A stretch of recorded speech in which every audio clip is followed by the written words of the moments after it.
കാലാവസ്ഥാ വ്യതിയാനങ്ങൾ കാരണം ചൂട് കൂടിക്കൊണ്ടിരിക്കുന്ന അവസ്ഥയിലാണ് നമ്മൾ സാധാരണ ഫാനുകളിൽ നിന്നും ടവർ ഫാനുകളിലേക്കും എയർ കൂളറുകളിലേക്കും മാറുന്നത്.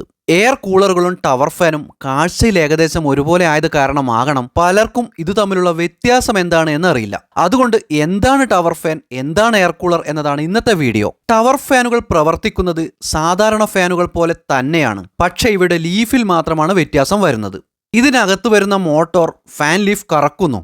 എന്നാൽ സാധാരണ ഫാനുകളിൽ വരുന്ന ലീഫല്ല ടവർ ഫാൻ വരുന്നത്, ഇവയ്ക്ക് നീളത്തിലുള്ള സെൻട്രിഫ്യൂഗൽ ഫാനുകളാണ് വരുന്നത്. അതുകൊണ്ട് തന്നെ സാധാരണ ഫാനുകളെക്കാളും കാറ്റിന് ശക്തി കൂടുതലാണ്.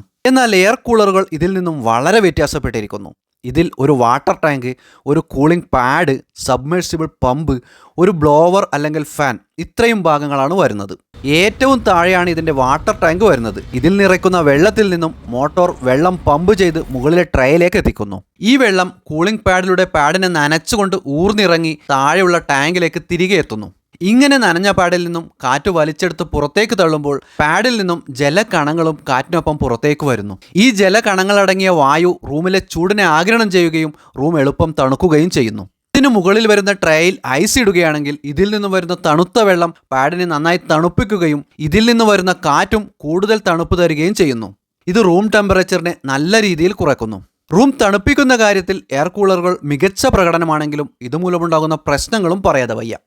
ഇതിലെ കൂളിംഗ് പാഡിൽ പൊടിപടലങ്ങളും പൂപ്പലും വരികയും ഇതിൽ നിന്നും വരുന്ന കാറ്റ് നമുക്ക് ശ്വാസസംബന്ധമായ പ്രശ്നങ്ങൾക്ക് കാരണമാവുകയും ചെയ്തേക്കാം.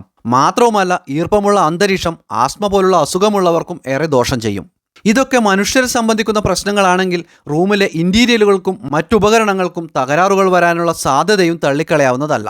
എയർ കൂളറിന്റെ പാടുകൾ ഫംഗസ് വരാത്ത രീതിയിൽ ഇടയ്ക്കിടെ വൃത്തിയാക്കി സൂക്ഷിച്ചും ടാങ്കിൽ നിറയ്ക്കുന്ന വെള്ളം ഇടയ്ക്കിടെ മാറ്റി പുതിയത് നിറച്ചും ഒരു പരിധിവരെ നമുക്കിതിൽ നിന്നുള്ള പ്രശ്നങ്ങൾ ഒഴിവാക്കാൻ സാധിക്കും. വീഡിയോ ഇഷ്ടമായ ലൈക്ക് ചെയ്യാനും ആദ്യമായി കാണുന്നവർ കൂടെ കൂട്ടാനും മറക്കേണ്ട. താങ്ക്